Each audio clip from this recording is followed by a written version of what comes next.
Boa tarde, pessoal.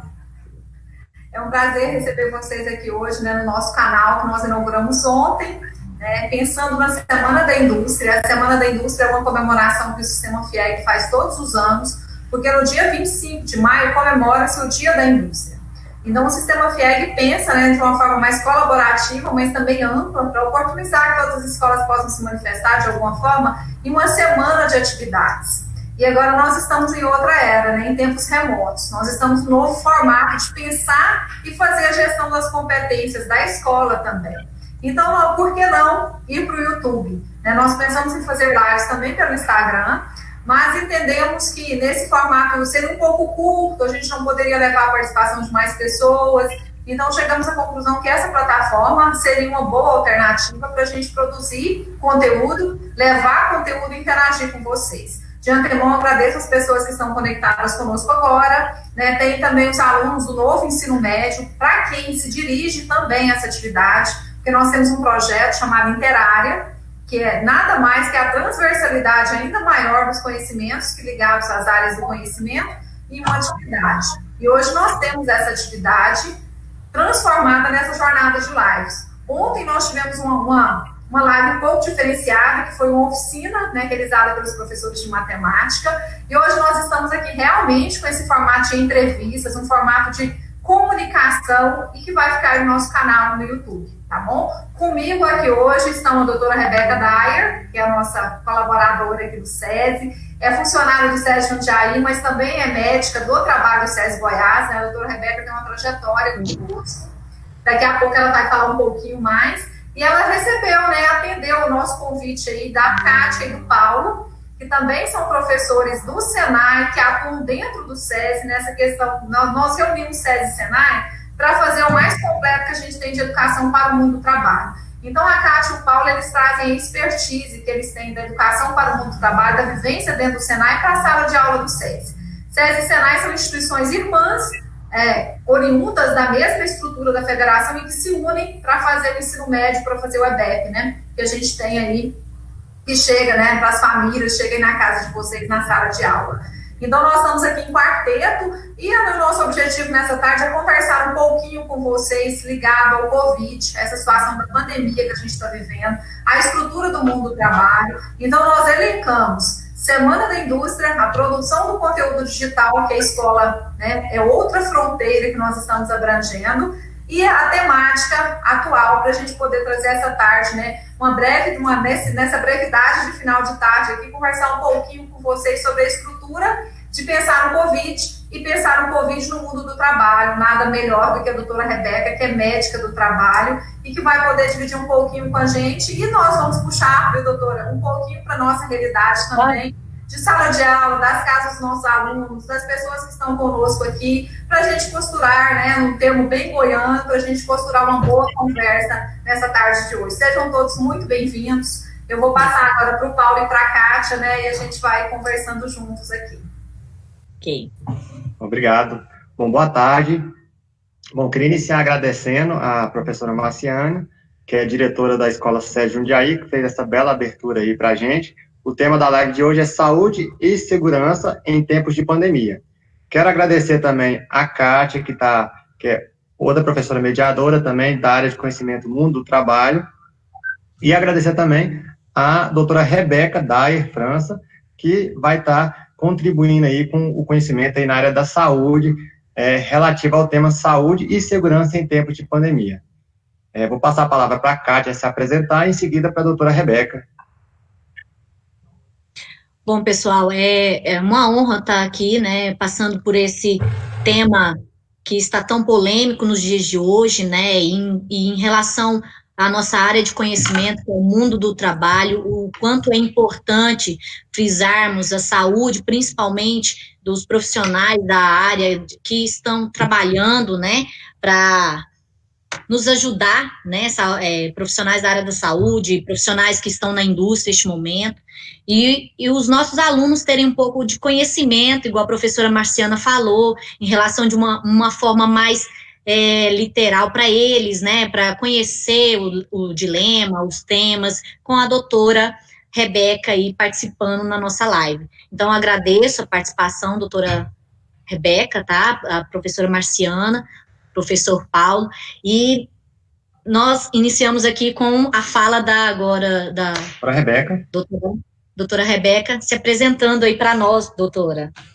Boa tarde, pessoal. Fico muito feliz, muito contente com o convite de vocês. Agradeço todos por esse momento, principalmente a professora Marciana, que me fez o convite diretamente, mas ao Paulo e à Kátia por estarem por trás desse projeto tão interessante, assim. E eu fico feliz e grata ao mesmo tempo de ter tanta gente interessada, aos nossos espectadores de hoje, né, por esse tema que está tão em voga. E meu nome é Rebeca Daer França, como já foi apresentado, eu sou médica do trabalho do SESI, e para quem não sabe, o médico do trabalho cuida da saúde dos trabalhadores, globalmente falando, através de avaliações, de programas de saúde, de prevenção de doenças e de patologias, sendo relacionada ou não ao ambiente de trabalho. E o meu trabalho, o nosso trabalho de médico ocupacional, possui uma interação bastante íntima com a engenharia de segurança do trabalho, com a enfermagem. Então, acaba que saúde e segurança são muito unidas, não tem como dissociar. E é isso, eu fico feliz por estar aqui com vocês nesse bate-papo tão enriquecedor. Nós que agradecemos, doutora. E aí, nós iremos iniciar em forma de uma entrevista. Então, vamos fazer algumas perguntas relacionadas ao assunto. Eu gostaria que você expôsse sua ideia, a realidade dos seus conhecimentos, tá? E a primeira pergunta, doutora, é relacionada inicialmente o que é o Covid-19, né? Que tanto fala Covid-19. E outra coisa também é porque é tão importante o isolamento social, a conscientização e a higienização das mãos, EPIs, objetos, alimentos em geral e ambientes, né? Principalmente na nossa casa, no trabalho, né? Por que isso é importante? Fala para nós, doutor. Então, primeiramente, vamos conceituar o que é a Covid-19, né? Esse nome diferente que a gente tem ouvido desde o final do ano passado, início desse ano até hoje, o que é a Covid-19? Então, em dezembro de 2019, descobriu-se um novo coronavírus. O coronavírus já existe, então, nesse ano, o SARS-CoV-2 foi descoberto, e foi descoberto que ele produz uma doença classificada como a Covid-19, que seria a doença do coronavírus. E ele foi reconhecido como um agente causador de uma série de doenças graves, quadros graves de pneumonia, inicialmente na cidade de Wuhan, na China. E é sabido, até o momento, que esse vírus tem uma alta transmissibilidade e provoca, então, uma síndrome respiratória aguda que pode variar de casos leves, cerca de 80%, a casos muito graves, evoluindo até mesmo com uma insuficiência respiratória grave. E esses casos variam de 5% a 10% dos casos. E nesses casos mais graves, o que acontece, além da reação do vírus, é uma reação excessiva do nosso próprio sistema imunológico contra ele. Então, é um embate entre o nosso sistema imunológico e a ação viral. E a letalidade nada mais é do que o percentual daquelas pessoas que têm a doença que virão a falecer por conta dessa doença. Então, ela vai variar principalmente de acordo com a faixa etária e de acordo com condições clínicas de saúde, como, por exemplo, doenças cardíacas descompensadas ou doenças de rim, né, doenças renais descompensadas.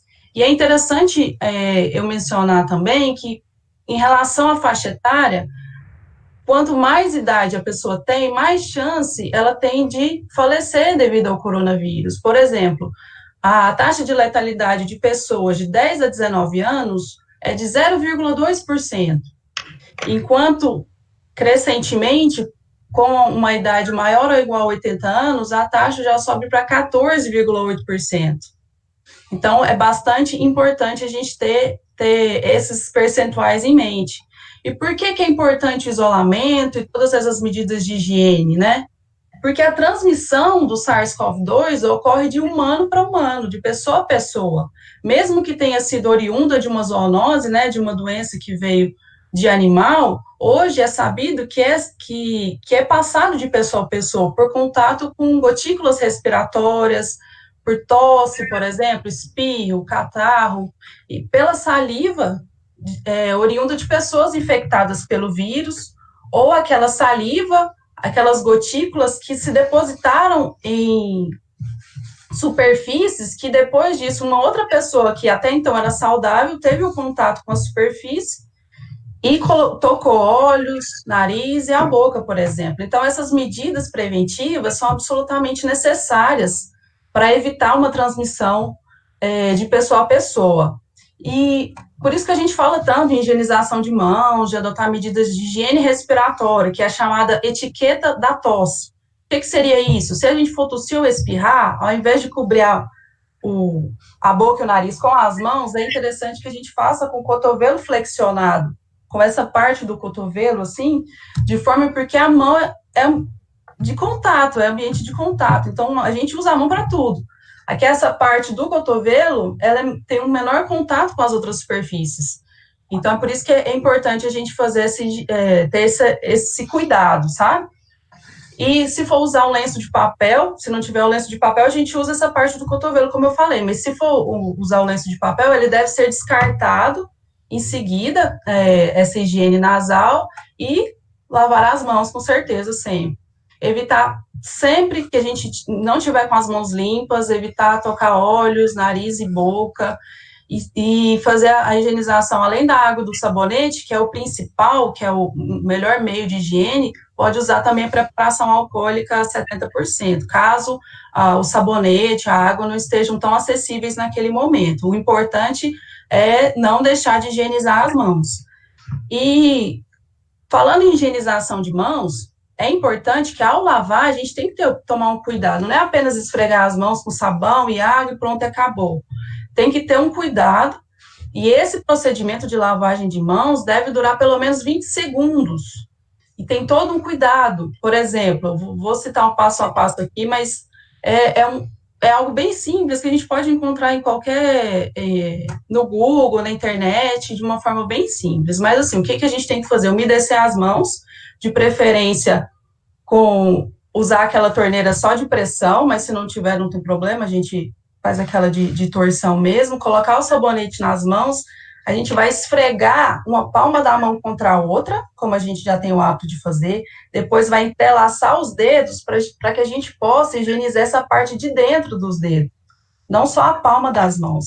Entrelaçar os dedos, esfregar as unhas, porque as unhas acabam que são depositores, né, de bastantes micro-organismos, de sujeira. Esfregar a parte de trás das mãos, o dorso, bem esfregado também, e depois disso que a gente vai enxaguar abundantemente. Então, são etapas que não podem ser puladas, porque não somente esfregar a parte de dentro das mãos, né, a palma, mas a mão como um todo mesmo.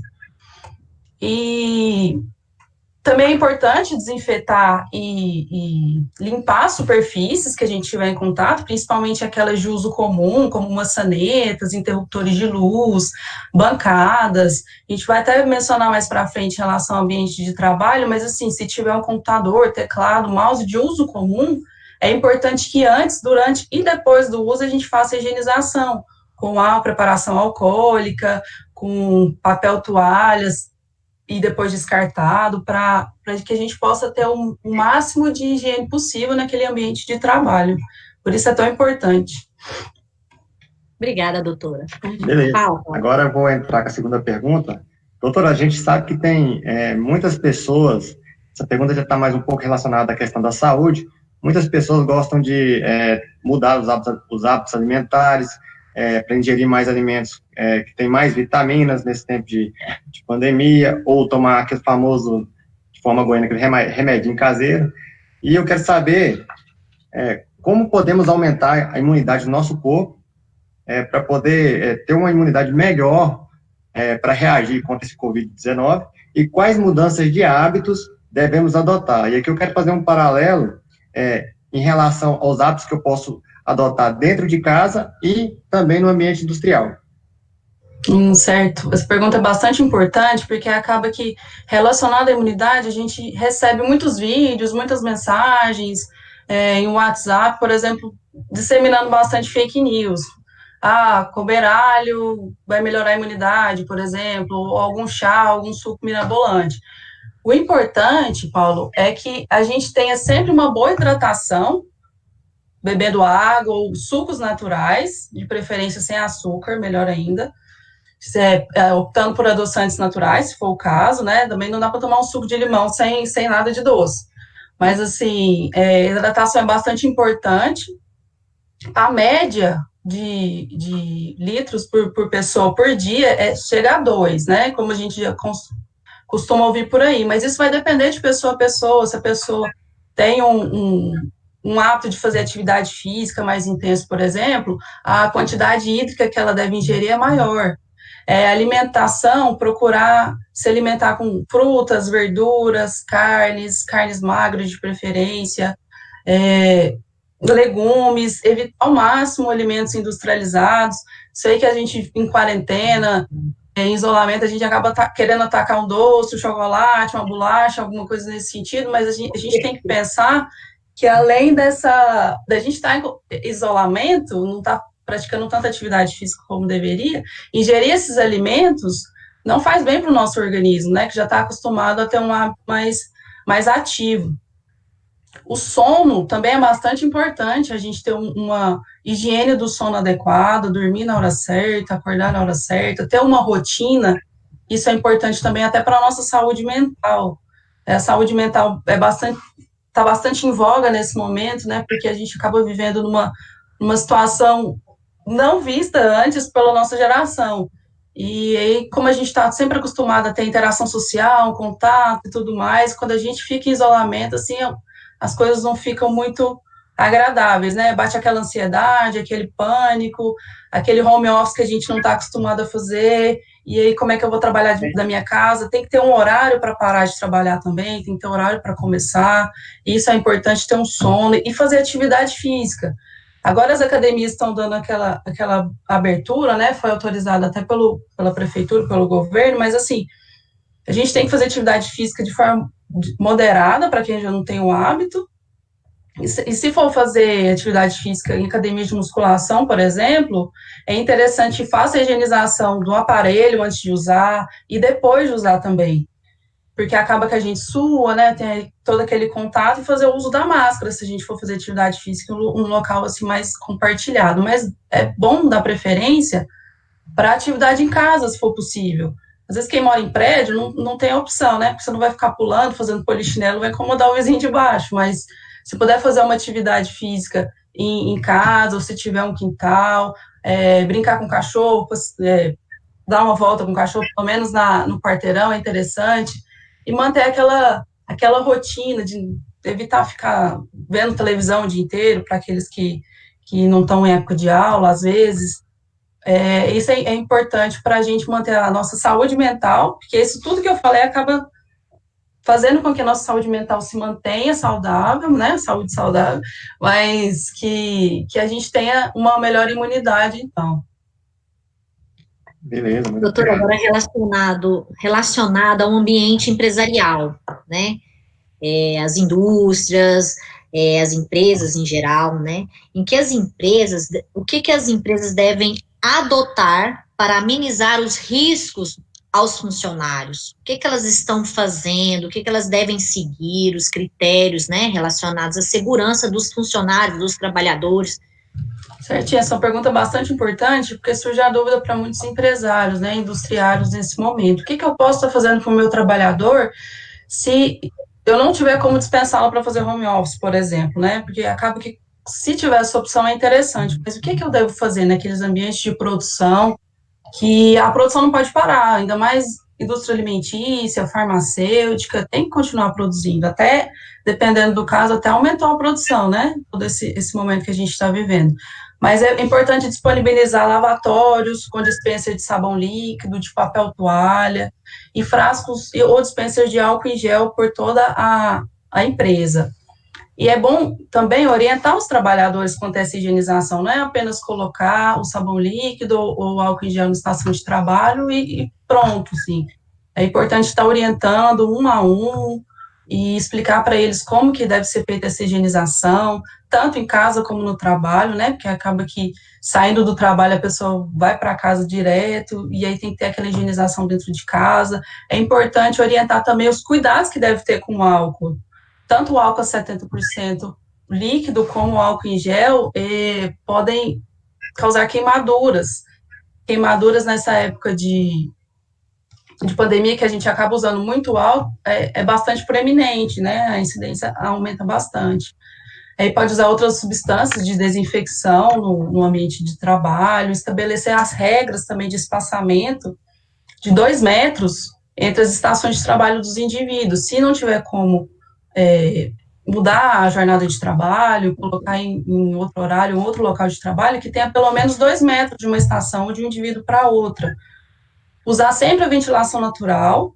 Se não puder ser ventilação natural, fazer uso de exaustores, né, quando estiver dentro do ambiente de produção, e evitar ao máximo usar o ar-condicionado. Se for fazer o uso do ar-condicionado, em último caso, agora está friozinho, né, muitas vezes não vai precisar tanto usar o ar-condicionado, pelo menos aqui em Anápolis, mas se for fazer uso do ar-condicionado, manter a higienização dos filtros desses equipamentos. E como eu até mencionei antes, a questão de propor alternativas de medidas administrativas ao trabalho, alternativas de mudança de jornada de trabalho, de horário de trabalho, para que evite essa aglomeração, tanto nos transporte público, ou até mesmo no ambiente de trabalho, realizar rodízios, colocar o pessoal de home office, se for possível, né, algumas empresas no setor administrativo, priorizar as reuniões por videoconferência, a gente evitar ao máximo ter que aglomerar para fazer reuniões, mas se não for possível, que sejam feitas com uso de máscara e com toda a higiene, e cancelar as viagens, se for fazer viagens para fora do estado, principalmente, enquanto durar esse período de isolamento social. E conduzir também um adequado fornecimento dos EPIs, e sempre que for fornecer, for treinar o pessoal, registrar tudo em ata, tudo bastante registrado, porque se porventura vier acontecer alguma fiscalização, alguma auditoria do trabalho, tem a comprovação de que o empregador teve esse cuidado e esse zelo com os trabalhadores e forneceu, né, os EPIs, teve as orientações, todo o cuidado de higiene. Também é importante, se for o caso, né, se puder, por exemplo, pessoas que trabalham com o público, instalar barreiras físicas de proteção, iguais àquelas de pessoal, operador de caixa em supermercado, barreiras físicas com proteção de policarbonato ou de vidro transparente também nos postos de trabalho, principalmente esses materiais que são de fácil higienização, com própria solução de álcool 70 ou outro desinfetante, nos postos de trabalho daqueles que têm um contato direto com o público, né, de recepção, de operador de caixa, por exemplo. São cuidados bastante pertinentes nesse momento de pandemia. Kátia. Oi. Deixa eu fazer um parênteses aqui. O Péricles Soares, que está nos assistindo, ele tem uma pergunta aqui no chat, eu vou repassar à doutora. Do ponto de vista biomédico, as atividades de aglomeração só poderão ser executadas mediante uma vacinação ou descoberta de um remédio específico para o tratamento? Ele quer saber, eu não entendi muito bem a pergunta, mas quer saber se aglomeração de que jeito, assim, escola, seria isso? Atividades que eu vou ter aglomeração, acho que escola, indústria. Eu imagino, Rebeca, que seja aglomeração, pensando em um show, né, aglomerações consentidas, porque, né, até, Paulo, eu acho que a gente vai realmente seguir o cronograma e manter isso no final, porque tem outras perguntas também. Eu tinha pergunta do Péricles, mas eu olhei o nosso roteiro aqui e estava no final. Mas eu acredito que a do Péricles, assim como o Paulo, né, mencionou, sejam aquelas aglomerações consentidas. Porque hoje a gente tem eventos, né, aglomeram sem aquelas consentidas, a organização de um show, doutora, ou de outra estrutura que convide as pessoas a se juntarem. Ok. Mas é importante essa pergunta, eu vou até responder agora, mas eu penso que sim, assim, não tem como eu dar. A gente mantém essa e joga as demais no final. Para o próximo, né? Sim. Assim, Paulo e Péricles, né, não tem nada confirmado de como é o coronavírus, a gente tem, assim, alguns estudos recentes sobre o assunto, Mas para eu poder te falar que a gente só vai poder aglomerar mesmo depois de descoberta da vacinação ou de outras medidas, é bastante difícil, sabe? Mas, assim, eu acredito que sim, que acaba que a gente só vai poder ter aqueles eventos ou medidas de aglomeração mais intensas se tiver a garantia de que aquelas pessoas que ali estão não contrairão o coronavírus. Até porque, assim, inicialmente, a gente tinha uma ideia de que apenas pessoas debilitadas ou do grupo de risco poderiam contraí-lo, mas hoje a gente sabe que não, que podem pessoas jovens, com a saúde até então 100%, poderão contrair. Então, quanto mais a gente puder evitar esses ambientes, né, igual a Marcela falou, de aglomeração voluntária, de consentido, é melhor. Infelizmente, a gente não tem uma previsão de para quando isso vai acabar. Então, acaba que muitas das atividades, escola, ou até mesmo alguns tipos de eventos, a gente vai ter que aprender a conviver, por enquanto, com essas medidas, né, de higiene, de uso de máscara, até a gente ter uma segurança maior de poder sair por aí e ter um contato maior com as pessoas mesmo. Espero ter respondido, mas é uma pergunta difícil mesmo. Tudo bem. Eu vou aproveitar a nossa, viu, Kátia, né? Tá todo mundo entrando na sua frente aqui. Eu vou aproveitar, né, o intervalo aí que o Paulo Giovanni permitiu que a gente pudesse abrir de perguntas. Tem só mais uma, né, que é João Pedro, né, e Igor tá me informando ali que tem um ouvinte aí, um ouvinte não, né, não sei se é a rádio, alguém que está nos assistindo, que está perguntando se é necessário mesmo, doutor, usar máscara, mesmo dentro do carro. Como só tem mais essa questão, acho que a gente inclui, você acabou de falar de máscara, acho que é um movimento importante, né, continuar esse assunto agora, para a gente passar para as demais, viu, Kátia, te dar a ordem novamente. Doutor, o João Pedro quer saber se é necessário, estando no carro, que ele use máscara também. Então, João, se você estiver dentro do carro sozinho, eu penso que não tem essa necessidade, não, de usar. Agora, se você estiver dentro do carro com outras pessoas, é importante. Por mais que sejam pessoas do seu convívio social, que sejam familiares ou pessoas que morem com você, justamente por conta do contato. E à medida que a gente for andar, né, por meio do carro, é interessante não ligar o ar-condicionado, justamente pelo mesmo motivo que eu mencionei anteriormente. Deixar as janelas abertas para poder que a ventilação circule dentro do carro. Mas se você estiver sozinho dentro do carro, eu penso que não tem essa necessidade, não.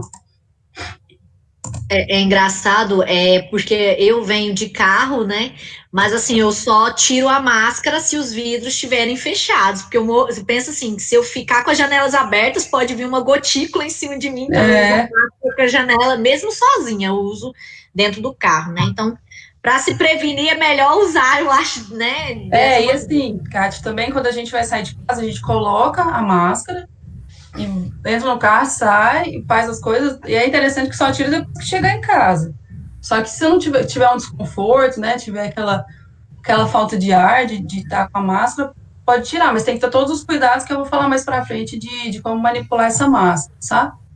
E aí, doutora, só lembrando que se for Uber, a gente tem que manter a máscara, né? Com certeza, isso mesmo. Se for carona, se for Uber, mantém-se o uso da máscara, correto? Isso, correto. Principalmente com pessoas desconhecidas, né? Que a gente não tem conhecimento de como é que elas estão, de convívio das pessoas, por exemplo. Ok, obrigada, meninos. Agora é voltada para a professora Marciana, tá, professora? Quais foram as medidas tomadas pelo SESI neste momento de pandemia em relação aos cuidados com os funcionários e os alunos? Quais foram as medidas adotadas pela escola, né, para explicar aí para os nossos ouvintes? Então, o SESI dormiu, né, e acordou em pandemia. Acho que o mundo inteiro foi assim. O mundo inteiro, Aulas a gente suspendeu, né, seguimos o mesmo formato. Na primeira semana, nós ficamos trabalhando aqui, um grupo pequeno de pessoas ainda, respeitando o distanciamento social. Chegamos a fechar por uma semana. Depois nós retomamos. Fechamos, assim, saúde e segurança, no caso, né, a Rebeca bem sabe, nós não paramos totalmente. A gente manteve, no máximo, uma semana de mais home office, mas depois nós retomamos com alguns atendimentos demissionais de algumas indústrias que não conseguiram aproveitar o seu último exame periódico e tiveram que realizar uma nova avaliação médica para poder, infelizmente, né, com algumas dispensas, A maioria no início da pandemia foram dispensas já programadas, que já existiam, já estavam, né, para acontecer. Então, mas aqui no SESI é distanciamento, tá? Todo mundo trabalha, né? Uma distância. As salas compartilhadas são poucas, no caso, o maior volume de pessoas é a coordenação da escola, a escola.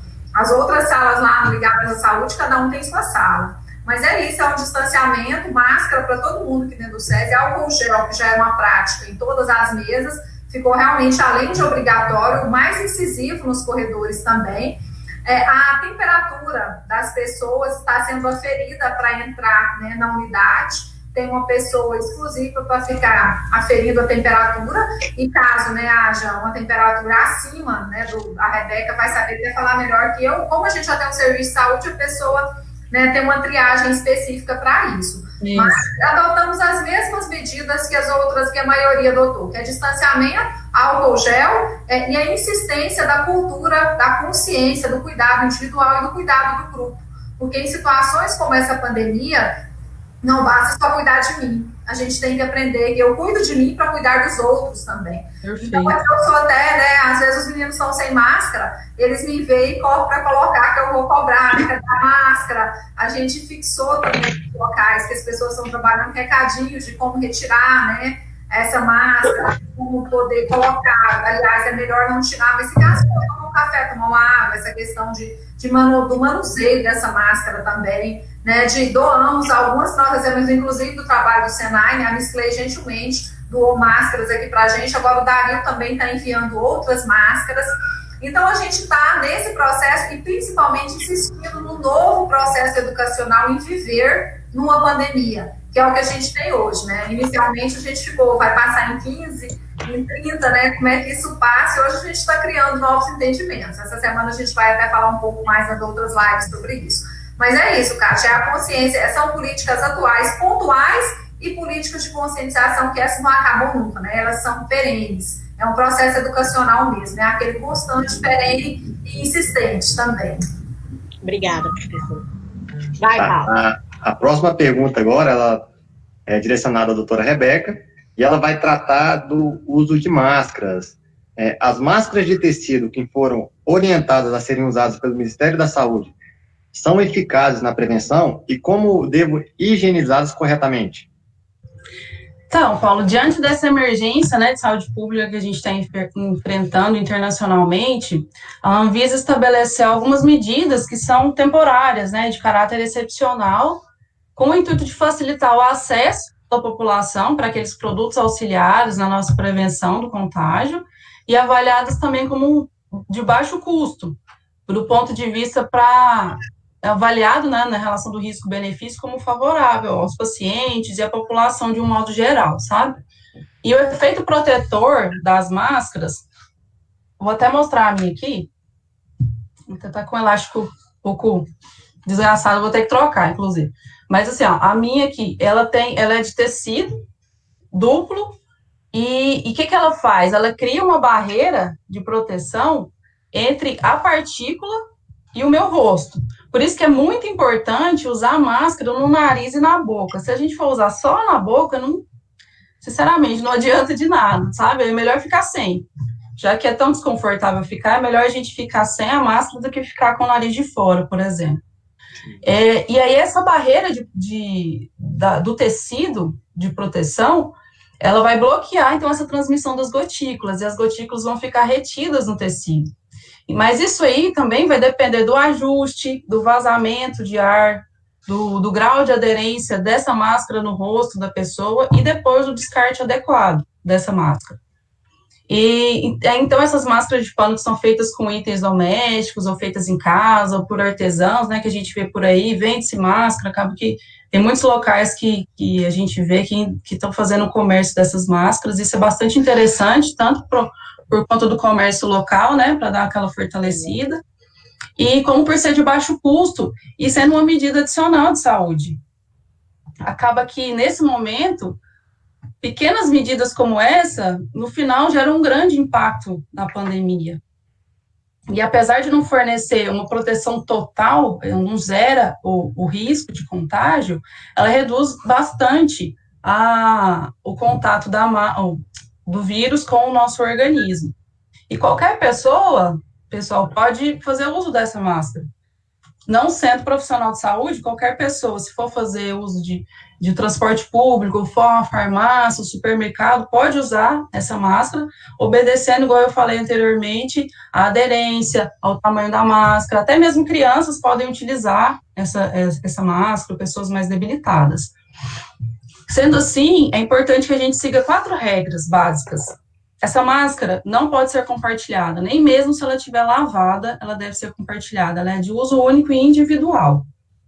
E ela se deve destinar somente a aquelas pessoas que não são profissionais de saúde. Aos profissionais de saúde, pessoas que ficam na linha de frente, pessoas contaminadas, sabidamente contaminadas com Covid, ou em casos de suspeita, deverão fazer uso das máscaras cirúrgicas, que são aquelas de TNT, que a gente vê nos hospitais, ou as máscaras tipo N95, aquela máscara azulzinha que a gente coloca no rosto, que tem um elástico aqui, que ela vem por trás, assim, da cabeça também, ao invés de ser nas orelhas, né, ela é um pouco mais, o elástico é um pouco diferente, mas a ideia do uso da máscara de tecido é justamente evitar o desperdício e o uso indiscriminado desses materiais de proteção, desses equipamentos de proteção. Não chega a ser EPI, porque eles não têm o certificado de aprovação dos EPIs, mas são equipamentos também da proteção daquele profissional.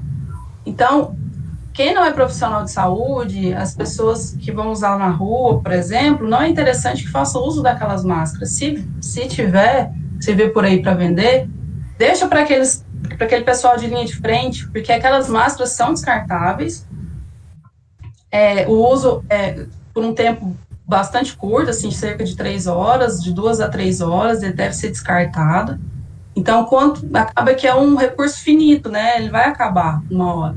Nem toda a produção do mundo tem dado conta de suprir esses EPIs, né? A gente vê muitas notícias de hospitais, ou postos de saúde, clínicas de saúde que estão com esses EPIs em falta, ou muito caros, né? Valor bastante alto, justamente por conta dessa escassez. As medidas de higiene e limpeza das máscaras devem ser obedecidas, eu vou falar um pouquinho mais à frente de como que deve ser isso, mas, assim, ela deve ser obedecida, e se for de material descartável, como TNT, ela não deve ser lavada de maneira alguma, que uma vez que ela é umedecida, ela perde completamente o potencial de proteção. Doutora? Oi. Eu tô vendo que você falou, né, que vai falar mais à frente, mas não encontrei na pauta. Eu acho que a gente poderia falar da higienização, até porque tem uma pergunta, sei de novo, está no final, mas está no momento de falar da máscara. A gente fica, né, usa de tecido, não, eu mesmo coloquei as minhas, comprei uns tecidos bonitinhos, estampados, mas coloquei com água sanitária, aí meu tecido desbotou, mudou. Aí, se é aquela mesma dosagem que a gente usa para verdura, né, que é uma colher dissolvida para cada litro d'água, como, doutora, que a gente cuida, né, que a gente limpa essa máscara eficientemente na casa da gente, a máscara de tecido, que é usada por todos nós agora. Então, a máscara, ela deve ser observada que não pode passar de 30 lavagens. Passou de 30 lavagens, ela já fica desgastada, não é interessante continuar o uso. E, assim, para cada pessoa por dia, é interessante ter 5 máscaras diferentes. Acaba tem uma ou outra, lava e coloca, mas é importante ter 5 justamente para poder trocar a cada 3 horas. E ela deve ser lavada, professora Marciana, separada das outras roupas. Ela deve ser lavada previamente com água corrente e sabão neutro e deixar de molho, infelizmente, água sanitária. Nesse caso, a gente deveria utilizar outro desinfetante, por exemplo, lisoforme, que já não, fazendo um merchan aqui, mas o lisoforme já não desbota, né, o tecido. É interessante fazer essa associação com a água e deixar no equivalente a 20 a 30 minutos de molho. Depois disso, a gente enxágua bem, para poder retirar qualquer tipo de resíduo, desinfetante, porque acaba que a gente vai colocar no rosto. Então, qualquer resíduozinho de desinfetante pode vir a dar alergia, futuramente. E aí, evitar torcer a máscara com muita força, ou passar ferro quente, se muito quente quando ela está úmida, então tem que passar, se for para passar, né, o ferro quente, depois que ela já estiver seca, deixar ela secar naturalmente, depois passar esse ferro e garantir sempre que a máscara não tem nenhum desgaste, um sinal de desgaste, sujidade, algum furinho que tiver, porque senão ela vai precisar ser substituída. Tem um tempo, cuidados básicos. Doutora, tem um tempo mínimo, por exemplo, eu posso deixar ou no lisoforme ou na água sanitária, né, desde que obedecida a dosagem para litro de água, é 15, 20, 30 minutos? De 20 a 30 minutos, mais ou menos, uns 30 minutos para garantir. É melhor, mas antes disso tem que lavar previamente com água e sabão neutro, por exemplo, detergente mais neutro. Doutora, outra questão importante, é uma dúvida particular minha. Eu poderia, em vez de usar água sanitária, lavo com água e sabão a minha máscara e coloco ela de molho no álcool 70, por exemplo, e deixo lá um tempo? O álcool 70, nesse caso, não é tão interessante, Kátia. É melhor que seja um desinfetante mesmo, sabe? Se for lisoforme. Sim, o álcool seria mais um plus, né? Um aditivo, assim, mas não um substituto da água sanitária ou do lisoforme. Melhor que seja com eles mesmo. Doutora, só mais uma questão para encerrar esse assunto da máscara. A Grislane estava procurando se há alguma recomendação de idade mínima para que criança possa usar máscara. De idade mínima, Grislane, não tem, assim, o uso da máscara, não. Não tem nenhum problema. Mas é importante que a máscara seja do tamanho do rostinho da criança e não seja completamente aderida ao rosto, né? Tem que ter um espaço, pelo menos, para poder respirar com conforto. E, assim, se for uma criança que não tem, que ainda está muito novinha, né, nenenzinho, assim, eu não recomendo, justamente porque se ela tiver com dificuldade de respiração, a gente não vai saber. Mas se for uma criança que já tem, assim, consciência, já sabe conversar, já sabe expressar o que ela está sentindo, já pode, não tem problema não. Crianças e pessoas mais debilitadas podem, sim, fazer o uso da máscara com esses cuidados que eu falei, não tem problema não. O difícil é elas ficarem com a máscara no rosto o tempo inteiro e com cuidado, né? Elas têm que ter consciência, não fica tirando, porque acaba que é desconfortável, né? Não tem jeito. E se a criança não tiver uma consciência disso, acaba que é mais perigoso ficar de máscara do que sem, porque vai ficar com a mão e põe a mãozinha em qualquer lugar e depois põe no rostinho para tirar a máscara. Então, dependendo do caso, a gente tem que avaliar o custo-benefício, né? A relação custo-benefício para poder mantê-la de máscara, sabe? Beleza, obrigado. A próxima pergunta é direcionada à Marciana, professora Marciana. Eu acho que é uma dúvida de muitos alunos e, inclusive, de muitos pais de alunos também. Em caso de retorno às aulas, a escola já tem um planejamento de como adotar medidas de amenizar os riscos aos professores e alunos, caso não tenha descoberto uma vacina ou meios de cura? Então, Paulo, a gente tem, o SESI Nacional fez um protótipo, é claro que está sendo construído ainda, a gente está conversando sobre isso, mas há um protocolo de volta às aulas até parecido com isso que a gente já vem vendo nas mídias aí, né, na China, quando voltou, em alguns países asiáticos, onde se começou primeiro, alguns estão retomando, que é aquele protocolo do distanciamento, dos tapetes sanitários, das higienizações em massa nas entradas, né? Só porque a gente não sabe necessariamente como a gente vai, como essa curva vai no Brasil, né? Como isso vai acontecer. Hoje a gente tem aí uma crescente, né? Eu não sei, eu enquanto cidadã, né, doutora Rebeca, médica, ela pode até fazer uma avaliação melhor, mas eu como cidadã, eu sempre acredito que assistindo jornais aí, as notícias que a gente lê, a gente tende a querer que essa curva pense em estabilizar para setembro. Eu não sei se isso, né, porque nós estamos numa crescente. Os afrouxamentos, os isolamentos sociais que acontecem nesse momento, principalmente no nosso estado, que eu não conheço o resultado dos demais, favorecem que a gente ainda não tem vacina. O contágio é de pessoa a pessoa. Isso dá a entender que a gente vai ter aí um processo de contaminação. A escola tem um protocolo para a volta, pelo menos no papel. Olha, se a gente fosse voltar em agosto, né, que seria um sonho de todo mundo, quem sabe, né, se essa curva, né, não seja tão ascendente, a gente consiga uma liberação para retomar algumas atividades, né. Nós temos sim um protocolo, tá? Desde a entrada da escola, de distanciamento, de aferição da temperatura corporal, né, do tapete higiênico, do álcool, da máscara que vem até a escola, chega na escola, recebe outra. Então, isso tudo vem sendo construído, tá? Distanciamento mínimo de 2 metros, a conscientização, que é aquilo que eu comentei com vocês, que é ainda um processo, né? Muitas pessoas estão passando por um processo de negação nesse momento, eu escuto muita gente acreditando que não tem pandemia. Então, por isso que é necessário investir muito no processo de conscientização, né? Às vezes eu fico preocupada com o volume da negação do brasileiro, porque é normal, dizem os psicólogos, né, que a gente nega algumas situações, é normal que a gente negue no início, mas se isso permanece muito tempo, né, algumas outras medidas precisam ser tomadas. Mas respondendo a sua pergunta, há um protocolo e há um desejo, inclusive. Só que há também muita cautela, muita preocupação, tá? E responsabilidade da nossa parte, não querer que a gente não vai, né, atropelar um processo para poder trazer aluno para cá. A gente está aprendendo a conviver à distância. E esse é um novo marco, tá? A gente vai estar falando em outras lives dessa semana, né, no mundo pós-pandêmico, mas no processo do mundo que a gente tem agora, o que a pandemia acelerou para a gente. O que a gente tem agora que nós não tínhamos e como que está experienciar isso e sentir-se nesse mundo a partir das vivências que nós temos e principalmente em construção constante, porque nós não ensaiamos para viver em pandemia, a gente está assim, né? A gente está vivendo e fazendo acontecer, tá? Então, temos um plano, mas a gente está muito cauteloso para esperar quando a gente vai ter o aval, e assim como o aval, tenho certeza que a Rede SESI ainda vai ser mais cautelosa ainda, como sempre foi, para a gente poder receber, mas não estou podendo ver aluno, que eu já quero, né, de saudade, estou vendo os meninos nas fotos, são uma saudade danada. Essa escola é uma tristeza sem aluno. E a minha preocupação uma pergunta é sobre o novo médio, Marciana, porque a interação em grupo, o jeito da aula é diferente, né? É muito participativo, é muito grupo, dinâmicas.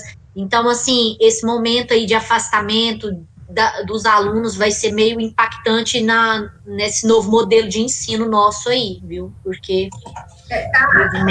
é isso, esse é o 2020, né? Aquele 2020.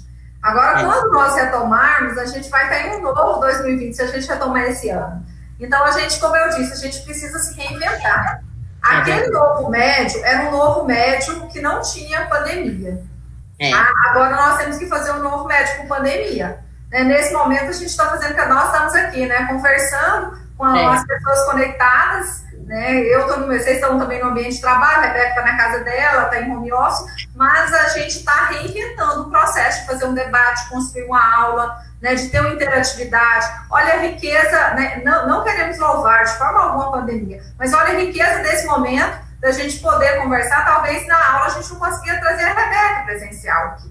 Então, a gente está repensando características e principalmente construindo, mas não vamos nos iludir. Quando a gente voltar, a gente volta de novo, mas não voltamos naquele mundo lá que a gente deixou. Né? A gente volta no novo mundo pós-pandemia. Estou aí cheio de spoiler da live de sexta-feira, hein? Ítalo e o Tarton, os meninos de humanos me escutando aqui, né? Sexta-feira vamos fechar em chave de ouro. Mas a gente volta com outras expectativas também, Kátia. Então, não vamos sofrer que os meninos não vão se abraçar mais. A gente vai voltar, né, com álcool gel, todo mundo, e o distanciamento. É verdade. Bom, agora, continuando, a última pergunta, tá, da nossa entrevista, depois nós vamos fazer uns esclarecimentos sobre algumas questões que as indústrias estão fazendo em relação aos seus funcionários, alguns exemplos. Para a doutora Rebeca. Em caso do funcionário contrair o Covid-19 no trabalho, qual o protocolo da empresa em caso de confirmação de contaminação do trabalhador? E se essa doença está sendo considerada doença ocupacional? Tem gente falando, é doença do trabalho, é doença ocupacional. Então, são perguntas que estão em voga, né? Saiu até, inclusive, uma normativa de que era doença ocupacional, de que não era, e ficou aquela confusão. Mas antes de entrar nesse mérito, Kátia, eu só vou acrescentar em relação à pergunta anterior das máscaras. Eu mencionei todo o cuidado, né, que a gente tem que ter com as máscaras e tudo mais, só que é importante que não é porque a gente está de máscara que a gente está imune a tudo. Então, as medidas de higiene devem ser mantidas, a lavagem das mãos antes e depois de colocar a máscara. e antes de tirá-la também deve ser mantida, e principalmente o distanciamento de no mínimo 1 metro de pessoa a pessoa. É porque a gente está de máscara, a gente vai poder abraçar, encostar e tocar em todo mundo como antes. Tem que ter esse cuidado adicional. Mas, voltando à última pergunta, primeiro a gente tem que conceituar a doença do trabalho. E a doença ocupacional é aquela adquirida no ambiente de trabalho. Para a gente poder caracterizar a Covid-19 como doença do trabalho, primeiro a gente tem que pensar em quem dos trabalhadores que tem uma alta exposição ao risco de contágio pelo SARS-CoV-2, que seriam os profissionais de saúde e aqueles profissionais que estão diretamente em contato com o paciente. Neles, sim, a gente pode mencionar que pode ser uma doença ocupacional, mas até para eles, nesses casos, a gente tem que ter uma comprovação por exame laboratorial e deve registrar junto ao médico do trabalho também o acontecimento do acidente de trabalho para tomar as medidas, então, cabíveis. E ocorreu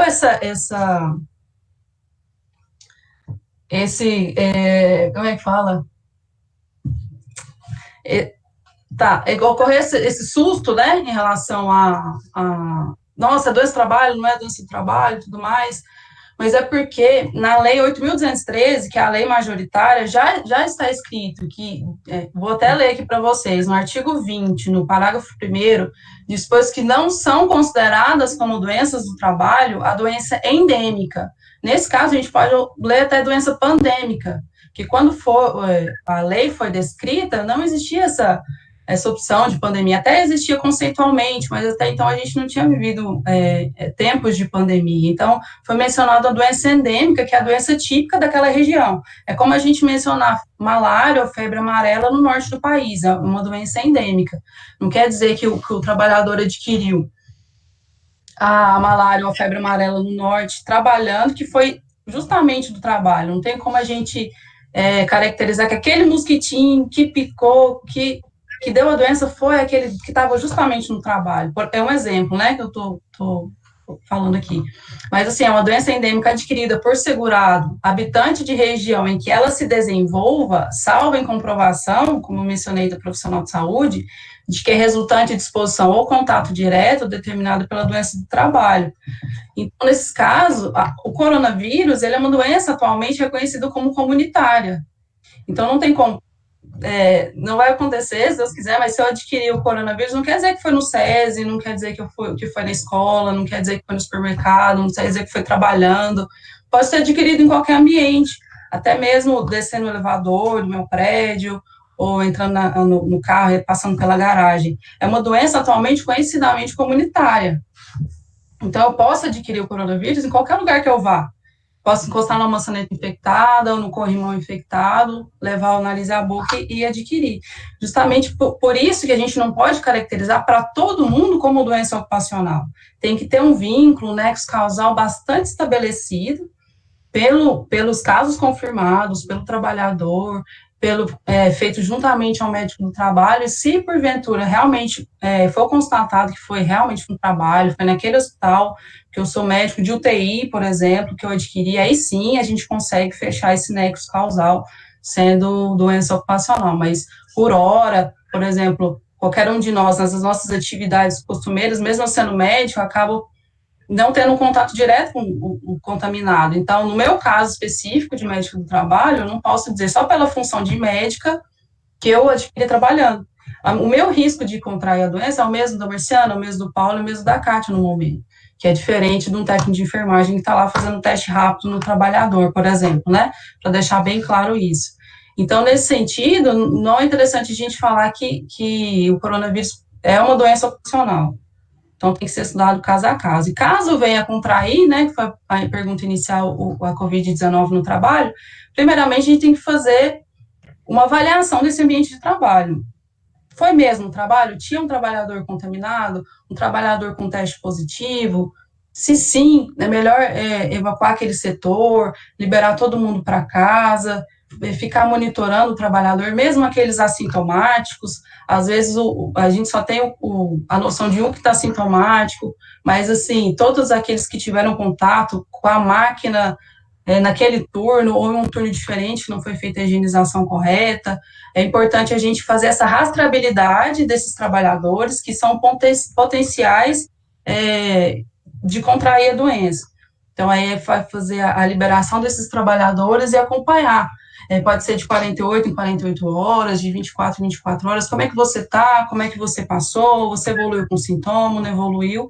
Se não evoluir com sintoma, pode voltar ao trabalho, não tem nenhum problema, mas assim, se a pessoa é sabidamente infectada ou está com a doença confirmada, é interessante observar e para a gente poder fazer uma avaliação de retorno ao trabalho, das atividades, tem que fazer uma avaliação bastante minuciosa, com testagem, com avaliação presencial daquele trabalhador, a gente poder, porque certeza a gente não vai ter, a cura a gente não sabe de imunidade, não sabe se a pessoa que contraiu depois ela está imune ou ela não está imune, como alguns casos de dengue, a dengue tem vários tipos, se você pega o tipo 1, depois você pode pegar o tipo 2, ou até você pode pegar o próprio tipo 1 de novo, dependendo do caso, um exemplo.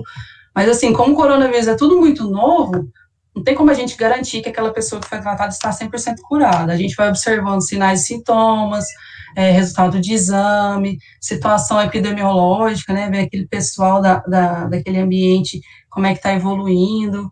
E a gente vai aprendendo, né, como o Marcelo falou, como é tudo muito novo, a gente dormiu bem, acordou na pandemia, a gente vai aprendendo e vivendo um dia de cada vez e notícias vão saindo, mas assim, também a gente não pode ter aquela infoxicação, né, aquela intoxicação por muitas informações, a gente tem que saber filtrar, saber o que a gente vai poder absorver de conhecimento e aplicar no nosso dia a dia. Kátia, só para fechar, o Hugo tem uma pergunta aqui que eu acho que é pertinente, que está na linha do que a doutora está respondendo, como que eu faço para diferenciar uma crise alérgica, um resfriado, uma gripe, dos sintomas do coronavírus? E toda pessoa que pegar o coronavírus vai manifestar febre? As perguntas são bastante importantes, principalmente nesse momento que a gente está começando o período mais frio, o período que a gente que acorda e vê aquela neblina, né, que a gente acaba que, se não tomar as medidas de saúde, como hidratação, alimentação adequada, a gente vai resfriar.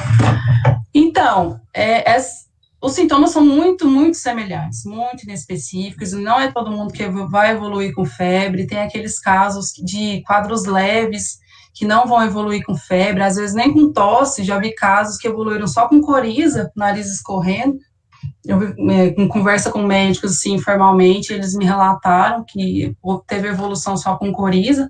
Então, por isso que é bastante importante a gente tomar esse cuidado, porque até uma pessoa que não tem sintoma pode estar transmitindo, pode estar infectada, não está doente, mas está infectada, e pode estar transmitindo. Por isso que o coronavírus é tão, entre aspas, perigoso. Eu digo perigoso não pelo sentido de mortalidade, mas pelo sentido de alta transmissibilidade. Diferentemente do caso, por exemplo, do H1N1, que a gente vivenciou por volta de 2009, né, 2010. E a transmissibilidade do H1N1 já não era tão grande. Por mais que parecesse naquela época, né, do coronavírus a transmissão é muito alta. Então, a gente pode estar com a doença mesmo sem sintomas, mesmo sem tosse, mesmo sem febre, e realmente não tem como a gente fazer essa diferenciação. Por isso que a vacinação é tão importante, mesmo para aquelas pessoas que não fazem parte do grupo de risco, ou aquelas pessoas que não têm doenças crônicas, a vacinação é importante justamente para a gente poder fazer esse diagnóstico diferencial de, eu tô vacinado contra a gripe, então provavelmente que não seja, não quer dizer também que eu não vou contrair gripe com a vacinação, não estou dizendo isso. Estou dizendo que a gente pode fazer um diagnóstico de exclusão se tiver com vacinação em dia, por exemplo. E os quadros de alergia, a pessoa tem que observar, porque muitas vezes as pessoas que têm alergia já sabem, já convivem com a rinite alérgica, ou com quadro de alergia nessa época do ano e da mesma forma, né? Geralmente o nariz coça, a garganta coça, o ouvido até muitas vezes coça.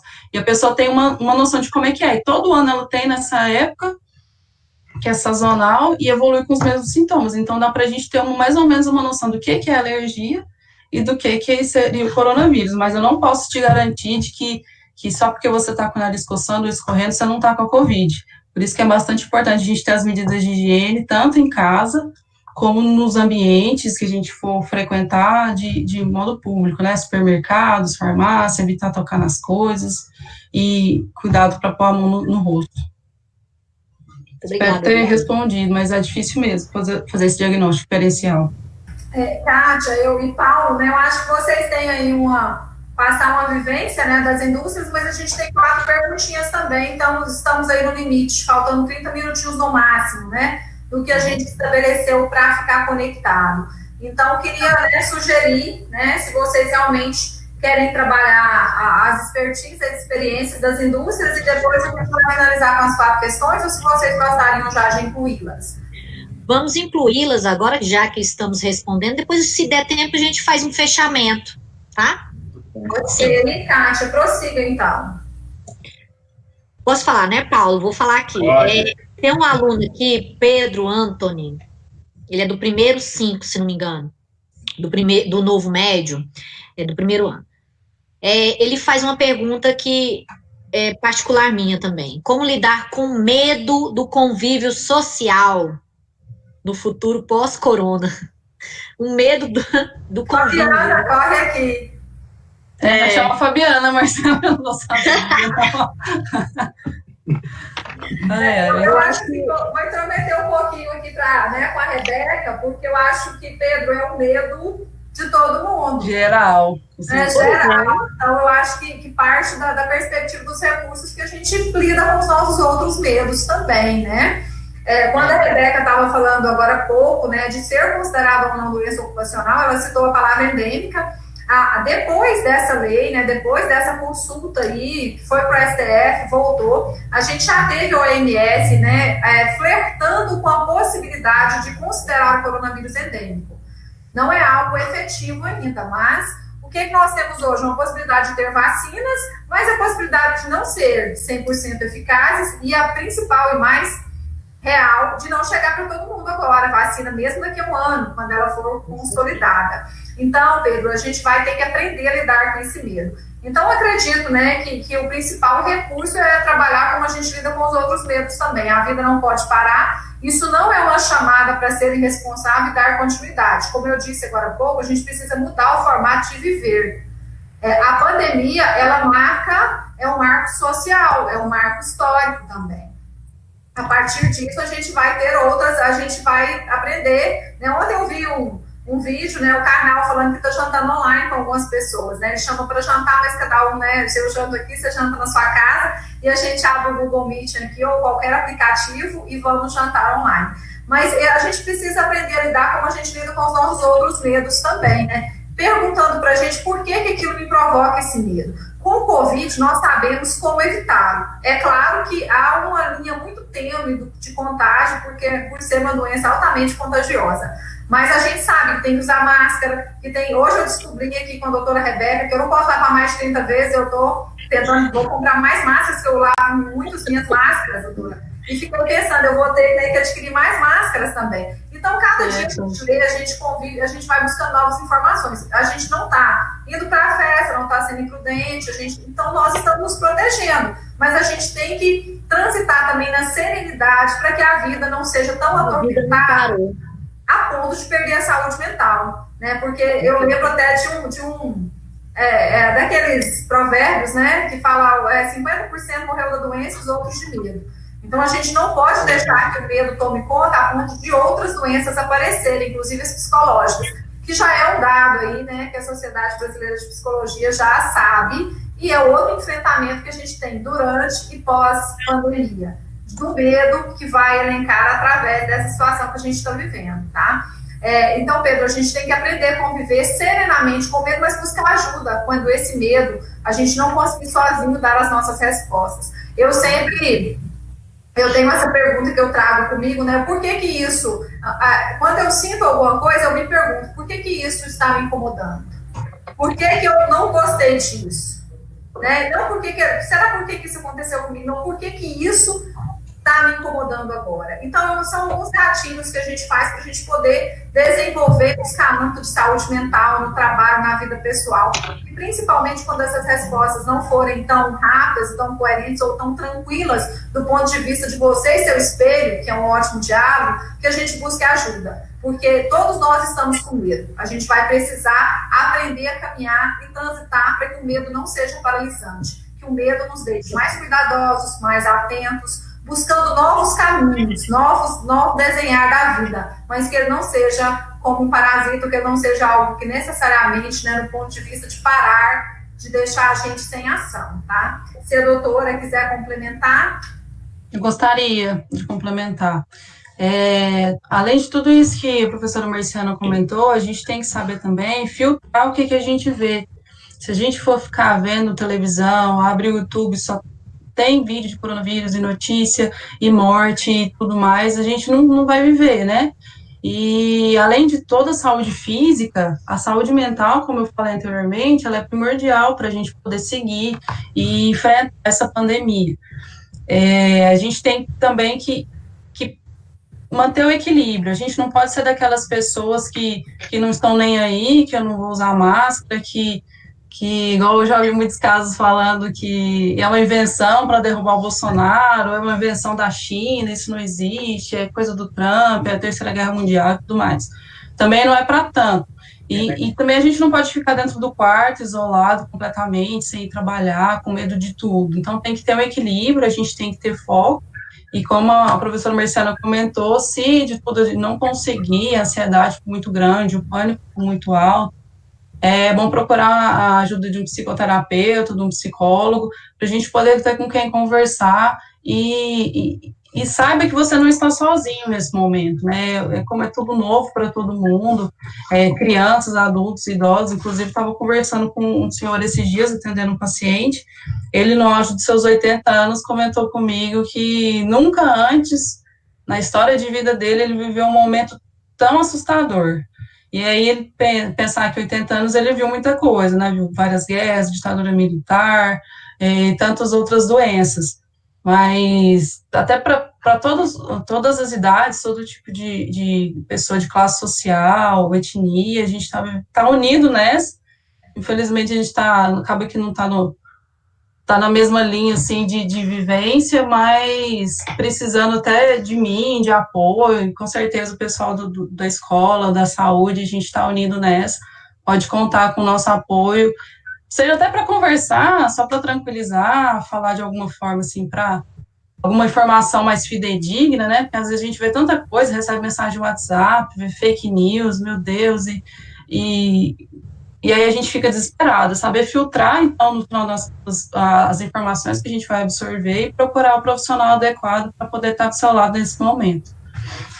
Foi ótimo, Rebeca, você abrir esse espaço, né, para eu poder lembrar, né, me fez lembrar também para os nossos alunos, os pais dos alunos, que nós temos, que a Fabiana está aqui, né, todos os dias, ela está acompanhando algumas ações específicas, mas a gente está, né, liguem ou passam a mensagem, a gente pode fazer uma videochamada, a gente pode falar por telefone. Existe também outro perfil, uma rede de apoio, né, que a gente pode se apoiar agora. Ninguém tem a solução, mas juntos a gente pode caminhar buscando alternativas para viver melhor, tá? Então, se realmente, até o Marival pergunta aí, André mandou aqui, se é medo ou pânico, né, pode virar pânico, acredito. Pode. A gente, como eu disse, a gente pode vir a ter doenças em função disso. Então, a saúde mental, a gente tem que caminhar junto agora. Cuidado com o Covid, né? A maior rede de fake news que tem se chama WhatsApp, infelizmente. Então, a gente está sofrendo crises, além de existenciais, políticas também agora. Então, a gente... De tudo, né? Saúde, política e econômica. Um monte de informação, incluindo algumas questões que nos assolam, né? Como lidar com essas situações que não são exceção, que poderiam ser para depois, mas estão agora. Então, a gente precisa cuidar disso. A escola está aqui, tá? Essa rede de apoio, a Fabiana está também à disposição de vocês. E a gente vai conversando para que essa dúvida do Pedro e de tantos outros, que é nossa também, para que a gente aqui se sustenta. Tem uma semana que um está melhor, o outro não está. Então, a ideia do girassol, né? Ele sempre, uma flor vira para a outra, exatamente para permitir que ela aqui esteja amparada. Nós estamos aqui dessa forma, tá? A gente está se ajudando também, porque o processo ele é dificultoso para todo mundo. Não é uma questão de desistência, mas é uma questão simples de amparo, de receber do outro o apoio para a gente continuar seguindo. Outra pergunta que é novamente do Péricles. Doutora, queria saber mais sobre a contraindicação da cloroquina no tratamento do Covid e a sua percepção sobre o isolamento social na cidade de Anápolis. Péricles, infelizmente eu não vou poder te responder contra a cloroquina, nem contra a contraindicação, nem nada nem a favor. Eu não tenho informação pertinente sobre esse assunto, porque está sendo bastante ainda estudado, tem prós e contras, então eu prefiro me abster dessas informações. E quanto ao isolamento social em Anápolis, você diz em relação a que exatamente? Ao rigor ou não rigor? Está falando ao rigor ou ao afrouxamento do isolamento? É a sua percepção sobre o isolamento social na cidade de Anápolis. Creio eu que seja assim, ao seu modo de ver, o que você está achando desse isolamento social? Entendi. Entendeu? Esse isolamento meio que fake, né? Que a gente vê e vai ao centro e vê aquela muvuca. Pois é, então, é complicado, igual eu falei anteriormente, tem gente que acha que não é nada, que é coisa do governo, é politicagem, e o pessoal tem que ter mais consciência do que é realmente o coronavírus, dessa alta transmissibilidade, por isso que é tão importante esses momentos de live, esses momentos proporcionados, principalmente agora na Semana da Indústria, para a gente poder esclarecer algumas dúvidas, né? A gente vê tanta notícia aí que às vezes até a gente fica pensando, mas será que é isso mesmo? São tantas mortes, vê tanta coisa, aqueles túmulos, né, um do lado do outro, por cima do outro, lá no Amazonas, por exemplo, que a gente fica até assustado, mas será que é isso mesmo? Mas tem que ter um cuidado, né? Por exemplo, no centro de Anápolis, eu tive que ir esses dias para resolver algumas coisas no cartório e estava como se nada tivesse acontecido, filas de banco, filas de lotérica. Pessoal, assim, acaba que não tem como a gente se isolar completamente, há alguns afazeres que não tem como deixar para depois, né? Mas, por exemplo, eu tive que resolver um problema no Rápido esses dias, ele estava fechado. E eu fiz o uso da plataforma via WhatsApp, que eu achei fantástica. Que, inclusive, depois do cessar da pandemia, eu penso que poderia continuar, que é evitar aglomerações, espera, perda de tempo. E seriam algumas coisas até, a gente estava falando mais cedo, né, de um mundo pós-pandêmico, né, algumas coisas que a gente aprendeu durante a pandemia que a gente vai poder aderir para a vida. Mas, assim, em relação à aglomeração, o pessoal tá um pouco despreocupado demais, né, e abrindo bares, restaurantes, sim, não tem nenhum problema se tomar as verdadeiras medidas de higiene, mas o pessoal tem que ter consciência também de que não adianta fechar bar e restaurante, ir para casa uns dos outros e aglomerar lá dentro. Então, acaba que tem que ter uma consciência não só do governo, né, das prefeituras, porque acaba que todo mundo tem que trabalhar, tem que garantir seu sustento, os garçons têm que ter seu sustento, os donos de bares e restaurantes, por exemplo, mas ao mesmo tempo a gente tem que ter a consciência de que não é só a minha vida que eu tenho que proteger, é a vida do meu próximo, a vida de um pai de família, de crianças, de idosos, de toda uma comunidade da sociedade, seja napolina, goiana ou brasileira mesmo, mundial, né, porque acaba que o mundo inteiro tá nessa juntos. Então, o pessoal podia ter um pouco mais de consciência, Pérez, concordo com você, que tá meio complicado, né, de poder enfrentar isso da melhor forma. Outra questão importante é da aluna Maria Eduarda Ferreira. Ela pergunta que tipo de remédio devemos usar para tratar ou retardar os sintomas de uma suspeita de Covid. Existe esse remédio, né? Não sei. Por exemplo, estou com uma febre e dificuldade para respirar. Devo ir ao hospital ou fico em casa, tomo uma dipirona, faço um aerosol? O que eu devo fazer? Então, nesses casos, qual que é o nome da moça que perguntou? Claro. Maria Eduarda. Maria Eduarda. Então, Maria Eduarda, nos casos de febre, se for febre leve, acompanhada de tosse, um mal-estar, dor de cabeça, não é recomendado que você vá ao hospital. Mas a partir do momento que você tem a falta de ar, dificuldade respiratória, um cansaço, né, que a gente vai conversar e não tem aquele fôlego, aí sim, é importante procurar um ambiente hospitalar. Porque se a gente for em quadros leves, pensando que essa doença é de alta transmissibilidade, e tem a questão também de a gente estar enfrentando esse período, né, essa sazonal de vírus respiratórios, tanto influenza como outros vírus sinciciais, por exemplo, pensa que todo mundo que tiver uma gripe, uma febre, um mal-estar, dor no corpo, foi para o hospital. Então, aquele achatamento da curva que a gente ouve por aí é justamente para que... Porque acaba que a gente não vai conseguir reduzir a contaminação de todo mundo. O que a gente pode fazer é alargar essa curva de modo que a mesma quantidade de pessoas que ia ter a doença ao mesmo tempo tenha espaçado. Então, a gente acaba que não sobrecarrega os hospitais, as UPAs, os CAIs, né, do governo, né, da cidade. E sim, a gente pode conseguir cuidar do coronavírus, dos sintomas em casa, mas a partir do momento em que tratar em casa não está sendo suficiente, aí você tem que ir para o hospital. Não tem como a gente tratar 100% em casa, porque dependendo, igual eu falei no começo, 80% dos casos são leves, mais de 5 a 10% são casos mais graves, né? Tem os casos que vão necessitar até mesmo de uma UTI. E eu estava até vendo hoje que há casos comprovados de doença renal grave, que dá uma falência renal bastante importante, até AVC. Então, esses casos, a gente tem que, quando começar a ficar ruim mesmo, aí vai para o hospital, não deixa de ir, não, tá bom? Eu quero até fazer Paulo, só um minuto. Nessa época está tendo também muitas questões da dengue, tá? Eu mesmo tive dengue logo no início desse isolamento social e eu tive que entrar em contato pela aquela mensagem do Zap lá com a prefeitura, porque eu fiquei com medo de ir para os hospitais, né? E me orientaram realmente a ficar em casa, tomar muito líquido e tal. Só que os sintomas que eu senti, e creio que as pessoas que já tiveram dengue, são muito parecidas com o do Covid. Febre, dores musculares muito forte. E assim, só descobri que eu estava com dengue mesmo quando surgiu várias pintinhas no corpo. Mas a gente fica prostrado mesmo, cansaço. Então tem que ter cuidado também com algumas doenças que... né? Eles são falam similares, assim, né? Parecidos, né? Sintomas parecidos, mas... Acaba que as doenças virais, de modo geral, principalmente essas endêmicas, né, ou sazonais, são as de época do ano, são muito similares. Dão dor de cabeça, dão febre, tosse, mal-estar, dor de garganta, então é muito inespecífico, não tem como falar, nossa, estou com dor de garganta, estou com coronavírus. Às vezes pode ser até uma doença de infecção de garganta, amidalite simples.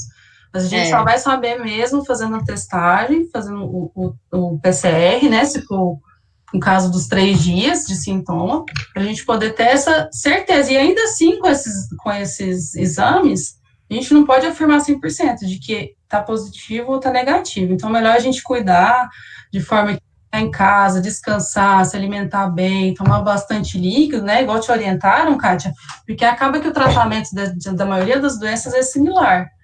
Então, quando começa a agravar, pode sim ir para o hospital, para justamente evitar de superlotá-los, sabe? Com certeza. Mas pode falar. Agora, Paulo. Doutora, recebi uma pergunta aqui pelo WhatsApp, acho que talvez seja um mito humano, né?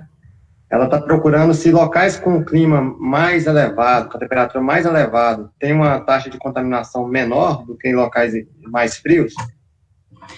Então, essa questão dos locais frios e quentes não chega a ser um mito, mas não é nem por conta da temperatura em si.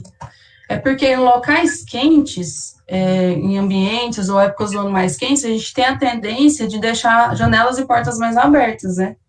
Enquanto em locais frios, o que a gente faz? A gente fecha tudo.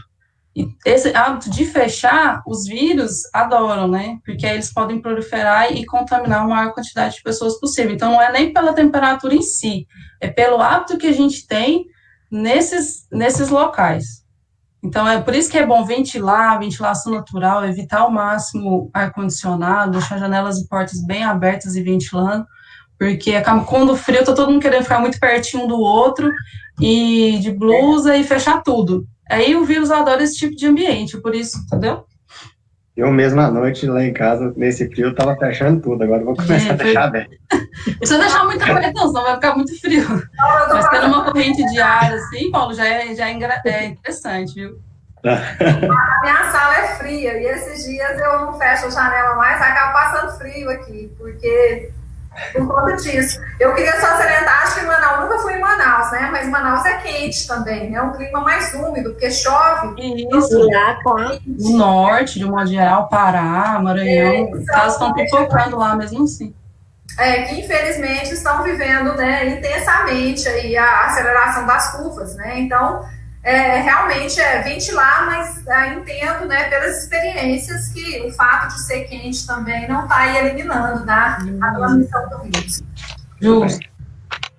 E uma última pergunta aqui, eu não sei, eu acho que a Marciana já até respondeu a previsão, né? Tem alguma média de dia vai voltar às aulas? Quando vai voltar às aulas? Os alunos estão desesperados para voltar às aulas, né?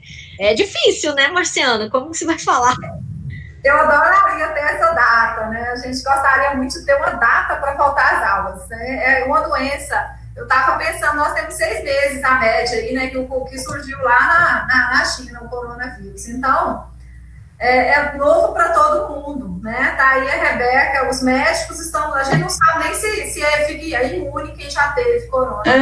Não tem como se precisar. Então, a novidade nos eleva a não nos comprometermos com datas, porque não é porque a gente não quer comprometer, é porque nós não sabemos realmente. Mas, assim, o que a gente tem legalmente? Nós temos uma autorização do Conselho Estadual de Educação, porque toda escola pode ter 20% da sua carga horária à distância.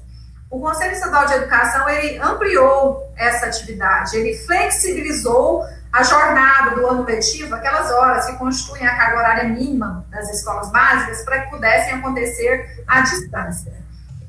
No mês agora de maio, que é o que nós estamos, nós temos uma nota técnica da Secretaria de Estado da Educação, da Saúde, que a Educação acatou, também com o Conselho Estadual de Educação também validou, que nós mantemos as aulas à distância até o último dia útil de maio, que está afindando, né? Está chegando.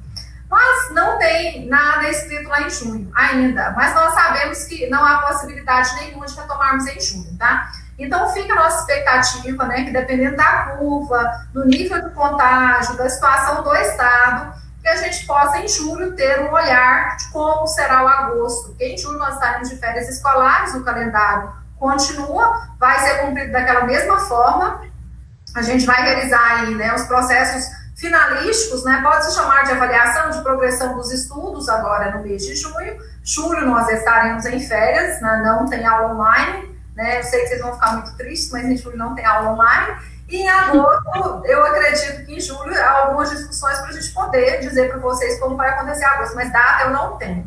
Eu tenho esses nortes aí, tudo que acontecer, além de sair na mídia, acredito, nós vamos publicar em nossos canais, né, tanto nas redes sociais, mídias digitais, quanto no blog, na plataforma SESI Senai, e vocês vão poder acompanhar. Estamos ansiosíssimos também para esse momento, ainda que é diferente do que nós tínhamos no passado, que a gente sabe que o novo normal virá e a gente vai se adaptar a ele também, assim como a gente está nessa engrenagem de poder pensar o movimento ainda que ele acontece. Eu sempre uso aqui na escola aquele termo de trocar, quando alguém quer mudar uma prática, eu falo que é trocar o pneu com o carro em movimento. O corona fez isso com a gente, né? É trocar o pneu com o carro em movimento.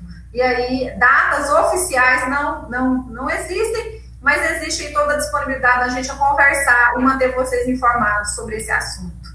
A Kátia, você tem alguma coisa antes da gente encerrar? Você vai falar das indústrias? Nós estamos aí 18 horas e 23 minutos. Kátia, professor, eu vou passar só uma breve, porque a maioria delas adotaram os mesmos esquemas, né, que é distribuir máscaras de tecido para os seus funcionários, né, depois o professor Paulo pode até enfatizar dele, mas a gente fez entrevistas com profissionais da indústria da Brain Pharma, do Teuto, da Ambev, né, e também algumas observações até mesmo aqui na escola do Senai, né, na FATEC Senai. Então, assim, foram doados máscaras de tecidos, álcool em gel nas indústrias para os seus profissionais. Tiveram, toda vez que o profissional entra, antes de entrar, eles são verificada a sua temperatura, né? Nos refeitórios, adotaram algumas empresas afastamento, só 2 pessoas na mesa e ainda colocaram aquela barreira de igual mesmo do comércio, de mercados, cada pessoa não tem contato, senta na frente um do outro, mas não tem contato protegido.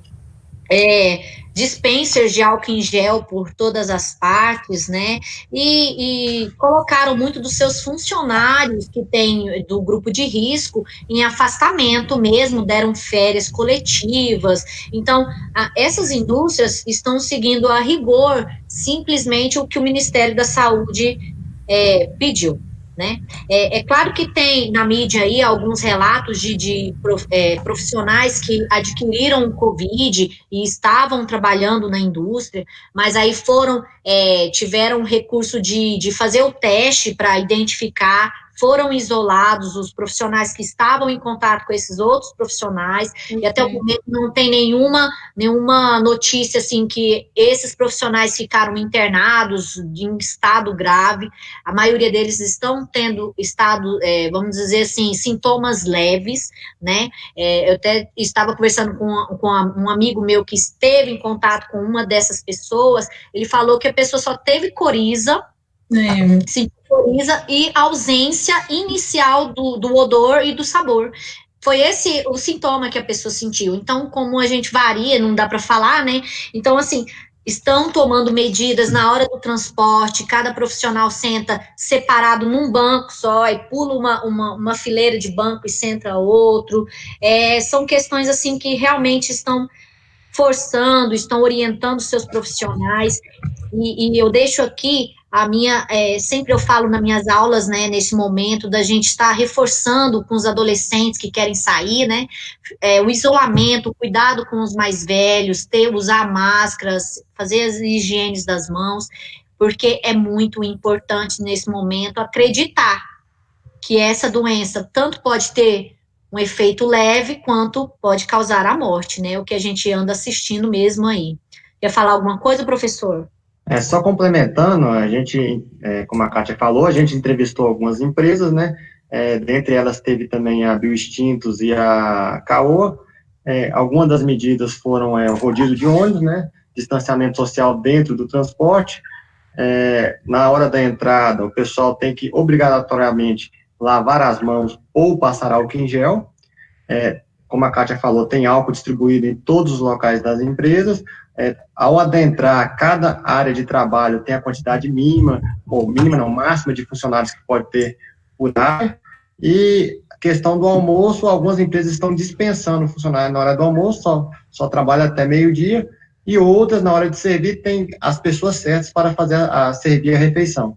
Então, acho que é um dado aí que tranquiliza muito os alunos, né, porque os pais, a maioria deve trabalhar aí na indústria, e elas estão adotando medidas aí de forma a prevenir e controlar. Acho que é importante cada um fazer a sua parte nesse momento, né, que é uma situação de crise, uma situação muito grave, e como a professora Marciana até falou, acho que juntos a gente consegue propor soluções aí de forma a amenizar, né, o impacto disso na sociedade.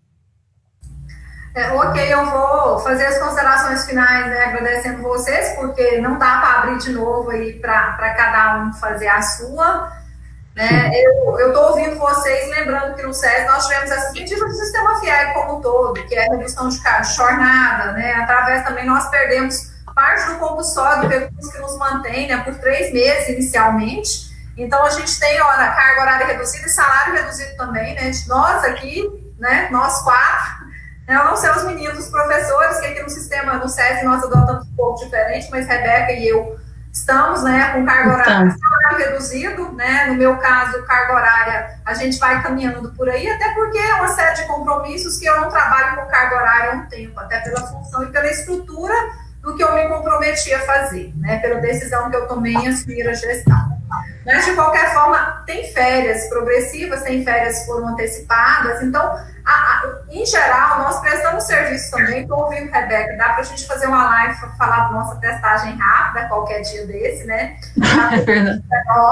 A gente tem aí, né, outros recursos na nossa área de saúde e segurança, que a doutora Rebeca é a médica, né, coordenadora também aqui no SESI, e que as indústrias, em geral, são muito responsáveis e muito cuidadosas. Nós estamos acompanhando e recebemos aí, temos alguns profissionais atuando dentro das indústrias também.